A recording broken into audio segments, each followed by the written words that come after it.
दोस्तों, रामायण सिर्फ भगवान श्री राम और रावण के युद्ध की कहानी नहीं है।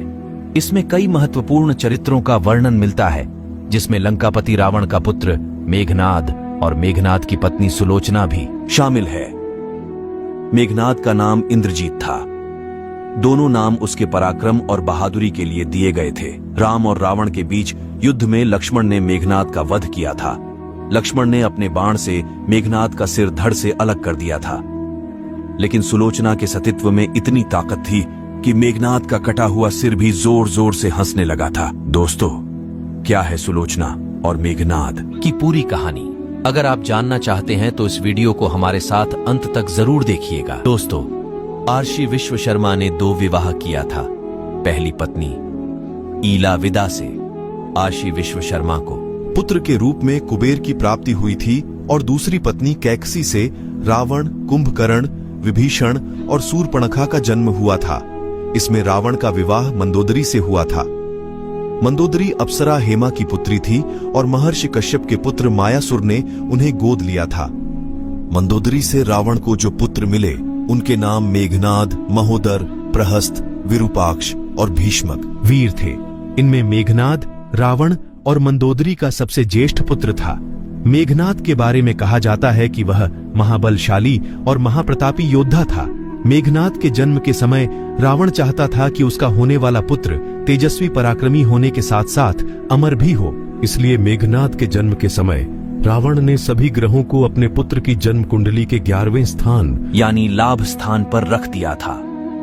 परंतु रावण की दुष्ट बुद्धि से परिचित शनिदेव ने अंतिम समय में अपनी चाल बदल ली और वे 11वें स्थान से 12वें स्थान पर आ गए, जिससे मेघनाद अमर नहीं हो पाया। इस बात से क्रोधित रावण ने शनिदेव को अपनी लंका में कैद कर लिया था। वाल्मीकि रामायण के अनुसार जब मेघनाद का जन्म हुआ तो वह सामान्य शिशुओं की तरह रोया नहीं, बल्कि उसके मुंह से बिजली की गर्जना सुनाई दी थी, जिस वजह से रावण ने अपने पुत्र का नाम मेघनाद रख दिया था। मेघनाद ने साक्षात महादेव से शिक्षा प्राप्त की थी। महादेव से शिक्षा प्राप्त कर मेघनाद सभी दिव्यास्त्रों का झांता बन गया था। अपनी किशोरावस्था में मेघनाद ने अपनी कुलदेवी प्रत्यंगिरा के मंदिर में गुरु शुक्राचार्य से दीक्षा लेकर कई सिद्धियां प्राप्त कर ली थीं, और जब मेघनाद युवावस्था में पहुंचा तो उसने कठिन तपस्या के बल पर संसार के 3 सबसे घातक अस्त्र ब्रह्मास्त्र, पशुपात्र और वैष्णव आवास प्राप्त कर लिए थे। एक बार मेघनाद ने अपने पराक्रम से देवताओं के राजा इंद्र को परास्त करके उन्हें बंधक बना लिया था। मेघनाद की वीरता को देखकर ब्रह्मा जी ने मेघनाद का नाम इंद्रजीत रख दिया था। बंधक इंद्र को छुड़ाने के लिए जब ब्रह्मा ने मेघनाद को आज्ञा दी तो मेघनाद ने इंद्र को बंधन मुक्त कर दिया। इस पर ब्रह्मा जी ने प्रसन्न होकर मेघनाद को मनचाहा वरदान मांगने को कहा। तब मेघनाद ने ब्रह्मा जी से अमृता का वर मांगा, लेकिन ब्रह्मा ने कहा कि यह देना संभव नहीं है। इसलिए उन्होंने इसके समान ही मेघनाद को अन्य वरदान दे दिया। इस वरदान के मुताबिक कुलदेवी प्रत्यंगिरा के यज्ञ के दौरान मेघनाद को स्वयं त्रिदेव भी नहीं हरा सकते थे और न ही उसे मार सकते थे। मेघनाद एक पितृभक्त पुत्र था, इसलिए यह जानते हुए भी कि राम स्वयं श्री हरि विष्णु के अवतार हैं, फिर भी मेघनाद ने अपने पिता का साथ नहीं छोड़ा। यहाँ तक कि जब उसकी मां मंदोदरी ने उसे समझाते हुए कहा कि इंसान मुक्ति के मार्ग पर अकेले जाता है, तब मेघनाद ने अपनी माता से कहा था कि अगर पिता को ठुकराकर मुझे स्वर्ग भी मिले तो स्वर्ग को भी मैं ठुकरा दूंगा। मेघनाद का विवाह सुलोचना से हुआ था। सुलोचना रावण की एक ऐसी पतिव्रता और सती नारी थी जिसके गुण सीता मंदोदरी से कम नहीं थे। सुलोचना का विवाह राक्षस कुल में जरूर हुआ था, लेकिन उसमें सभी गुण देवीय प्रकृति के थे।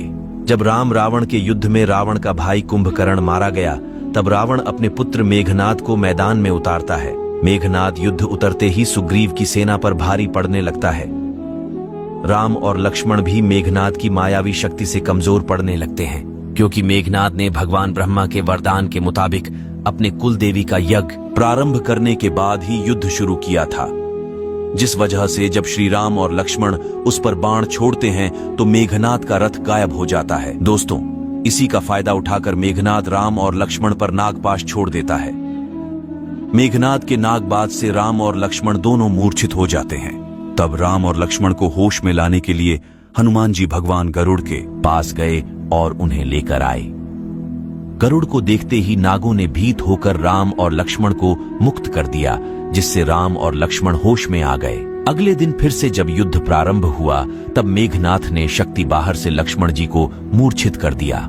लक्ष्मण जी के प्राणों पर खतरा देखकर हनुमान जी बिना समय गवाए लंका पहुंच गए और वहां से सुषेण वैद्य को उठा लाए। वैद्य ने लक्ष्मण जी की नब्ज टटोलकर राम जी को संजीवनी बूटी लाने को कहा। तब हनुमान जी ने संजीवनी बूटी लाने की जिम्मेदारी उठाई और लक्ष्मण जी को बचाने के लिए पूरी संजीवनी पहाड़ को उठा लाए और इस तरह से लक्ष्मण जी की जान बच गई। तीसरे दिन विभीषण के कहने पर लक्ष्मण मेघनाद के बीच लंका पहुंच गए और चौथे दिन युद्ध में लक्ष्मण ने घातक बाणों से मेघनाद को मार डाला। कहा जाता है कि प्रभु श्री राम ने लक्ष्मण को पहले ही आगाह कर दिया था कि मेघनाद की पत्नी एक पतिव्रता स्त्री है। ऐसे में मेघनाद का सर नीचे जमीन पर नहीं करना चाहिए। इसलिए जब लक्ष्मण जी ने मेघनाद का वध किया तो मेघनाद का सर काटकर प्रभु श्री राम के चरणों में रख दिया। मेघनाद के मरने के बाद प्रभु श्री राम ने मेघनाद की मृत्यु की सूचना उसकी पत्नी सुलोचना को देने के लिए मेघनाद के भुजा को काटकर उसके महल में भिजवा दिया। कहा जाता है कि मेघनाद की कटी हुई भुजा देखकर सुलोचना को विश्वास नहीं हुआ, इसलिए सच का पता लगाने के लिए सुलोचना ने मेघनाद की भुजा को युद्ध का संपूर्ण वृत्तांत लिखने को कहा। मेघनाद के कटे हुए हाथ ने सुलोचना की बात का मान रखते हुए युद्ध का संपूर्ण वृत्तांत लिख दिया। साथ में मेघनाद के कटे हुए हाथ में लक्ष्मण का गुणगान भी लिखा। युद्ध की सारी घटना को पढ़ने के बाद सुलोचना विलाप करते हुए मेघनाद का कटा हुआ हाथ लेकर रावण के पास पहुंच गई और उससे अपने पति का सर मांगते हुए बोली, हे लंका नरेश, मेरे पति अब इस दुनिया में नहीं रहे, आप मुझे मेरे पति का सर दे दीजिए, मैं उनके साथ सती होना चाहती हूँ। तब रावण ने कहा, पुत्री 4 घड़ी प्रतीक्षा करो, मैं मेघनाद का सिर शत्रु के सर के साथ लेकर आऊंगा। लेकिन सुलोचना को रावण की बात पर विश्वास नहीं हुआ, इसलिए वह मंदोदरी के पास पहुंची। तब मंदोदरी ने सुलोचना को सलाह देते हुए कहा कि तुम राम के पास जाओ, वह बहुत दयालु है, वह तुम्हारी इच्छा जरूर पूरी करेंगे। मंदोदरी की बात मानकर सुलोचना राम के पास पहुंच गई और अपना परिचय देते हुए बोली, हे प्रभु श्री राम, मैं आपकी शरण में आई हूँ, मेरे पति का सर मुझे लौटा दें ताकि मैं सती हो सके। सुलोचना की ऐसी हालत देखकर प्रभु श्री राम दुखी हो गए। उन्होंने सुलोचना से कहा, देवी, मैं आपके पति का सर आपको लौटा दूंगा, लेकिन कृपा करके आप मुझे बताइए कि आपको युद्ध का सारा वृतांत कैसे पता चला। तब सुलोचना ने बताया कि किस तरह उसके पति के कटे हुए हाथ ने उसका सारा वृतांत लिख बताया। हालांकि सुलोचना की बात पर सुग्रीव को यकीन नहीं होता है, लेकिन प्रभु श्री राम को सुलोचना पर पूरा यकीन था, इसलिए वह सुलोचना से कहते हैं कि हे देवी, मुझसे आपका दुख देखा नहीं जा रहा है, मैं अभी आपके पति को जीवित कर देता हूँ।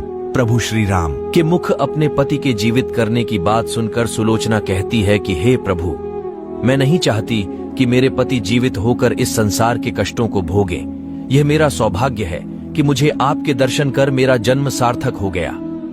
अब मुझे जीवित रहने की कोई इच्छा नहीं है। आप मुझे मेरे पति का सिर दे दीजिए, मैं उनके साथ सती होना चाहती हूँ। सुलोचना की बात सुनकर भगवान राम सुग्रीव को मेघनाद का सिर लाने के लिए कहते हैं, लेकिन सुग्रीव के मन में अभी भी सुलोचना को लेकर आशंका रहती है कि आखिर कैसे मेघनाद के कटे हुए हाथ ने लक्ष्मण का गुणगान लिख दिया। इसलिए सुग्रीव सुलोचना से कहते हैं कि मैं प्रभु राम के कहने पर तुम्हारे पति का सर तो मैं लौटा देता हूँ, लेकिन मुझे तुम्हारी बात पर तभी यकीन होगा जब तुम्हारे पति का कटा हुआ सर फिर से हंसेगा।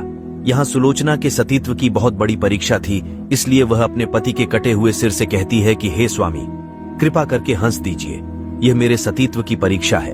कहा जाता है कि सुलोचना के इतना कहते ही मेघनाद का कटा हुआ सर जोर जोर से हंसने लगा और इस तरह से सुलोचना अपने पति के कटे हुए सर के साथ लंका लौट आती है, जहां समुद्र के किनारे मेघनाद की अर्थी सजाई जाती है और सुलोचना धधकती अग्नि में अपने पति का सर लेकर बैठकर सभी के सामने सती हो जाती है।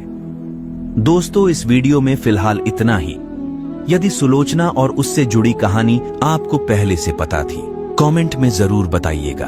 उम्मीद है आपको आज की वीडियो पसंद आई होगी।